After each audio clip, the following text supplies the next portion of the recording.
कल्याणच्या पिसवलीमध्ये शेकडो मतदान कार्ड सापडलेली आहेत। कल्याण श्वे रोडवर हा सगळा प्रकार समोर आलेला आहे। शिवसेना उद्धव बाळासाहेब ठाकरे पक्षाच्या कार्यकर्त्यांनी पोलिसांना निवेदन दिलेलं आहे। सापडलेल्या मतदान कार्डासंदर्भात सखोल चौकशीची मागणी आता करण्यात येते।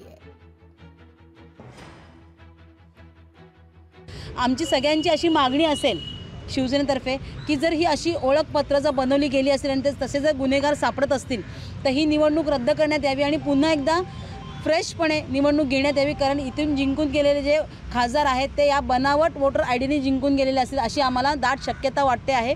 आणि त्यामुळे मला असं वाटतं की जर एका ठिकाणी 720 किंवा 1000च्या घरात सापडलेत तर अशी मतदारसंघामध्ये किती ठिकाणी बनवले गेले असतील आणि जर असे बनवले गेले असेल तर त्याच आधारे यांना कशावरनं मतं जास्त झाले नाहीत, मतदान जास्त झालेलं नाही आहे। तर ही इथे शंका घेण्याला वाव आहे आणि मला असं वाटतं की याचं गांभीर्याने याची दखल निवडणूक आयोगाने आणि पोलीस प्रशासनाने घ्यावी। लोकशाही मराठी ऐका, पहा, जागरूक रहा।